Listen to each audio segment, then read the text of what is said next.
Hey, what's up everyone? I hope everyone's doing good. My name is Hugh Boyd. Welcome back to my channel. Today we've got something very cool. I hope it's cool for you guys. It is the Canon EF 85mm f1.4L IS USM. Yes, lots of different letters in the name of this lens, which means it's very, very good. Now, this one is not actually my lens. This one is hired from a company called Lens Pimp. I'm not being paid to say it. I'm using Lens Pimp because they're very good, and I'm not making enough money yet to afford one of these beastly lenses. This lens, which is, I'll repeat, the 85mm f1.4 from Canon, roundabout goes for, I think, £1,700. And the reason why I'm hiring this lens is because at the moment this gives me the option to only spend £80 for a wedding for this amazing piece of glass when I think it's more financially viable for me. I've already spent a lot of money on other gear, so yeah, this lens gives me the option of that amazing Canon glass, that 85mm focal point and aperture choice of f1.4, but means I can also get those awesome shots. So what are the key features of this amazing lens? So something that Canon has in their roster is this lens, which is not often seen in other lenses, is image stabilization at 85mm. Now this is their only one. This is one of their latest ones in the EF range, which they released before the RF mounts came out, with image stabilization. If you can see there, that's image stabilization.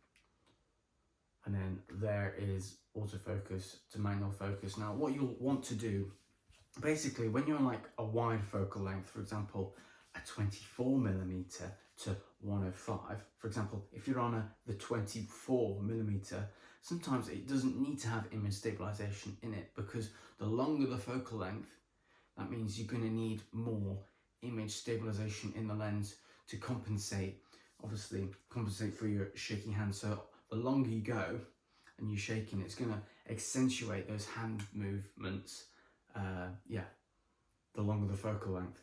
So that's why I've opted from this time around to hire this is the second time I've hired this 85mm lens for a wedding, because I did it for my brother's wedding, and the images that I got from it were absolutely insane.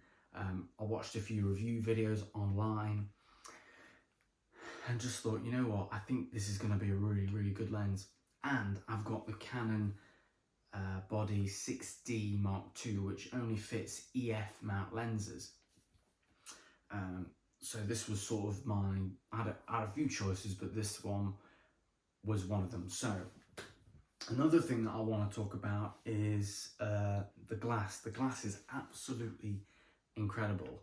At f1.4, you're going to get creamy shots. You're going to get that nice separation between the couple or the portrait or the people that are standing there and the background. So between your subject and the background, you're going to get that lovely separation, which is going to be called your bokeh. So your bokeh is going to be nice and blurry, and then the images are really nice and sharp. And the fact that it's got image stabilization in it is going to compensate for your handshakes. It means that I can shoot at shutter speeds of like 125th of a second. I've shot shutter speeds at 60th of a second handheld, and I've still got really crisp images. Obviously I've had to hold the lens and the camera really still, but I've managed to get those sorts of shots, and that's what the image stabilization in this lens has enabled me to do. So yeah, that's one of the massive selling points of this camera lens. So it goes all the way from 1.4 all the way down to f, I think, 22. Never tried it, never needed to. It's still sharp. It's really sharp at f1.4. I always make sure that at weddings I don't rely on, and you shouldn't always rely on, the widest aperture at f1.4 or f1.8 or 2.8, because you might not bang that focus every time. Now these camera bodies, like the 6D and the 5D Mark III, 5D Mark IV, the 6D Mark I and II, doesn't have these, what do you call it? I don't know what they call it in the new Canon RF mount cameras, the R-line cameras, but they don't, the sensor and the focusing isn't as good as the new RF and the R cameras that they brought out a few years ago compared to these. These have 61 points of AF focus, and it's good, but it's not as good as the new ones that have come out, which means that you've got to be careful sticking to f1.4, because if you do, sometimes you don't know if you're going to get that shot every time, especially if you're in like a situation such as like the first kiss at a wedding, the ceremony, getting those shots. Now I've got some photos here that I did of my brother and new wife Emma, Adam and Emma. I think the photographs are absolutely stunning. I'm so glad how they came out. And I used the body of a borrowing from a friend called the 5D Mark III, which is a 12-year-old body now, and it still works absolutely fantastically. And then I used the 85mm lens, and I didn't just use f1.4, I used 1.6, 1.8, 2, 2.2, all the way to like 2.8. I think once you get past 2.8, you're gonna lose that quality of separation. And basically, you've hired this lens. I've hired this lens for the fact that it's got the capabilities of shooting f1.4, so I'm going to use it.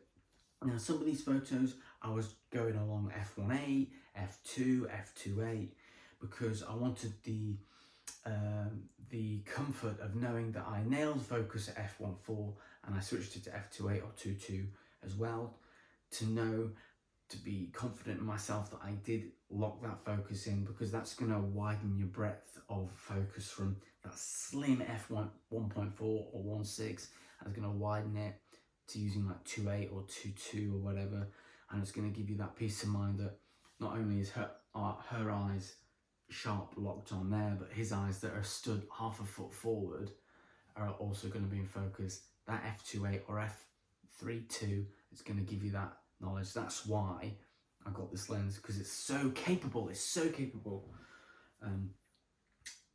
Yeah, so some of these photos I've shot off like 5 like this, 1, 2, 3, 4, 5, or 10, and out of those 10 photos, I've cropped them a couple of different ways, so that out of that same 10 sets of photos, I've got a choice of portrait, and I've cropped in a landscape, and then I maybe cropped like a 16:9 option, and then I've done another black and white, which gives the couples a nice choice between what photos they're going to get.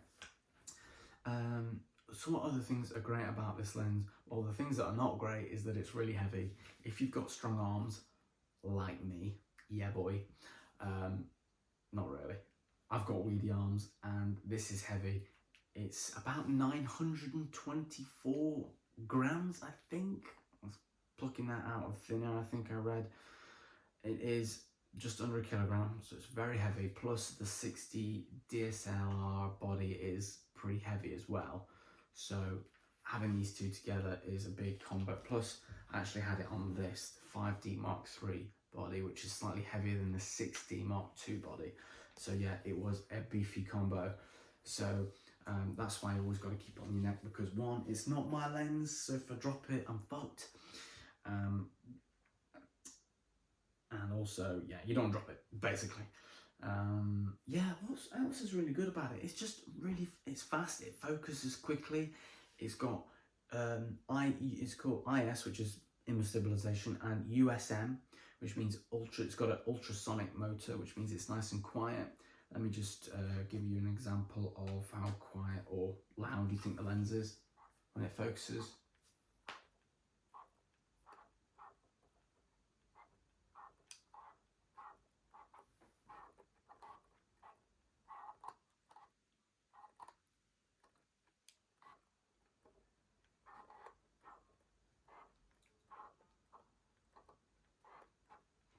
Yeah, so in a wedding, I think if it's dead quiet, you can just hear it focusing, which is slightly annoying.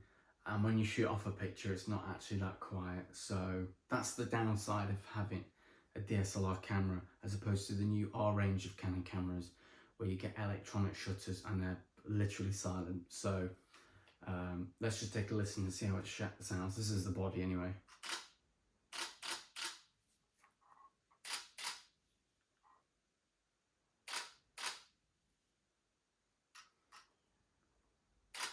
Yeah, so when you're in a wedding venue and you've got literally, it sounds like this, but everyone's going to be cheering at that point, so you can just shoot off as fast as you want. So let's do it on high speed continuous. Here we go.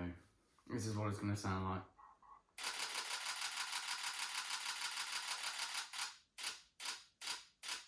And then it buffers. So yeah, and it's reading to the card. There we go, done. I know it's just really good. The glass is fantastic. It's beefy. It looks awesome.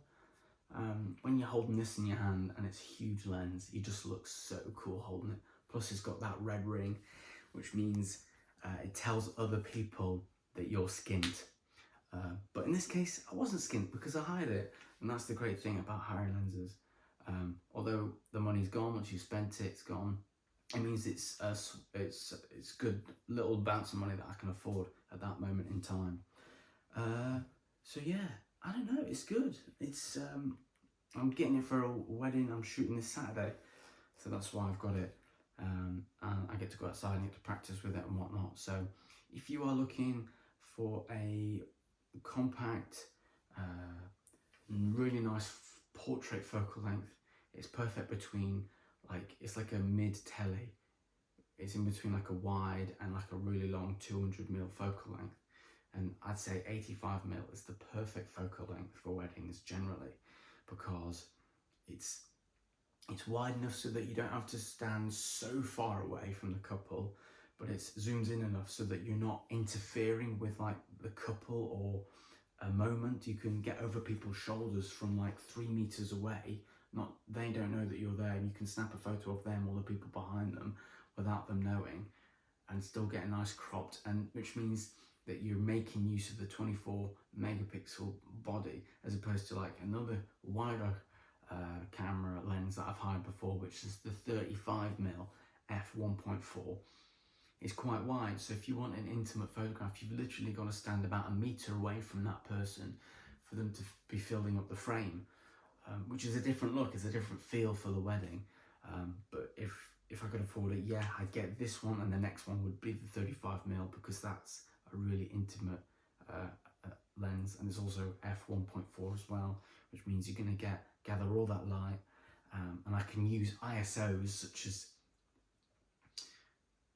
300, 100 sometimes if it's good light, and when I'm in churches, I'm only going as high as like 4000 ISO at f2 and like shutter speed of 200, and that's normally a generic round about the average middle setting that I'd use. For example, 4000 ISO, 250th of a second, an f2 or an f1.4 if it's like a darker room, and you're going to get really beautifully buttery smooth images. So that's that. I will quickly just go over the other lens I've got here. This is my sort of all general purpose lens, the Canon 24-105 f4L, which means it's f4 aperture all the way from 24mm all the way to 105, and that's great because it's going to keep that f4 aperture all the way from 24 to 105, which means you don't have to worry about your photos getting darker. And I didn't know about this until I started looking into cameras more. So if you are just starting off in photography and you're starting off doing weddings, this is an incredible starter lens. It came out, released in 2005. It's the Mark 1, it's the first one that came out. All these things, 24-105 f4L, ISUSM, and it is brilliant. How many years later? We're talking 18 years later. It's still getting really clean, sharp images. It's got image stabilization in it, which is brilliant, which means it's going to counteract your camera shake, and that's going to be even more better when you're at focal lengths such as 105mm, as well as 24mm. You're going to get really crisp images. And I've been using this for the last few weddings. This is bought. I bought this. This is my lens. I've used this for the last few weddings I've done, and it has been brilliant. And f4, it doesn't sound that brilliant as an aperture. You kind of want the f1, 1/8 and 2s, but the f4 means that if you're in good lighting, you're going to get that nice separation at longer focal, not so much at wider lengths like 24 or 35, but once you go past 50 or 70 millimeters, you're going to get that, because you're zooming in at a longer focal length, you're going to get that nice separation of subject to background at f4, which is only something I've learned through using this camera lens. Now, this one was bought for £350 off of eBay, used second-hand, lots of good photos of it, so I know what I was buying from a legitimate eBay established store. Came next day and it was clean as hell. Whoever had it before, whoever owners had it before, really took care of it. I have found though that 105, if I zoom in literally to 105 mil and I lock focus and I shoot off, I can see when reviewing the images this parts of the image, or the right side, left side of the image is slightly blurry, or the focus isn't as sharp as it is, let's say, the rest of the focal length, 70, 85, 90, 100, but as soon as you get to 105 for some reason, it does go slightly blurry, which is a bit odd. But I think maybe because it was maybe dropped once or something, and it's just sort of offset the lens snout a little bit. I don't know. I just found that on this one in particular. Obviously, it was 18 years ago, so it's bound to have been used to a good extent. But great features of this lens, 24 to 105, is that you've got the L, which means the luxury, which stands for, it's got the red ring, which means it's quality, it's metal, it's well built, it's weather sealed, which means when it rains it's going to resist that rain for a while. Obviously I wouldn't dunk it in water or a bath, but it's quality. That means it's the quality Canon lens. It's the EF mount, which means it works perfectly for 5Ds, 6Ds, 80D, 90D, 70D, basically the lens mounts that Canon had from the early 2000s up to about 2018. It takes a 72mm lens filter, so I put a UV, oh that's dusty, so I put a 72mm thread on that UV filter, just to protect the lens, and to also get to bring the highlights back, because the Canon 6D and the 5D have slightly blown out highlights, but that's just obviously because it's an older body. So yeah, we were talking about the 85, weren't we? This is a beautiful lens. I would highly recommend, if you're getting serious about photography, or myself being a wedding photographer on the side, this is a seriously good, amazing, probably the best lens in Canon's lineup. F4 apertures, they've got the 24mm at f1.4, they've got the 35mm at f1.4, they've got the 50mm Mark 1 f1.2, which I've used and I've found to be slow focusing.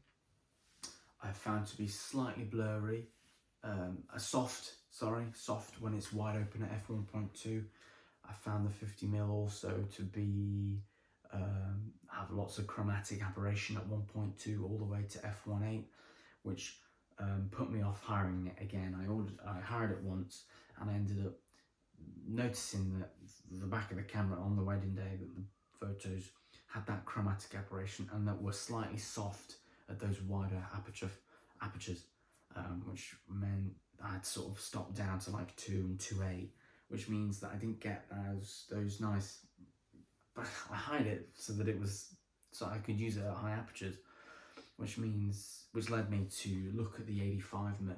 And again, like I say, the 85mm mid to telefocal length means that I can get close to the subject without actually physically standing close, and it means that the f1.4 aperture means that I can get loads and loads of lighting without compromising on ISO quality, and it's also got image stabilization in it, which is just like one of the best things, I think,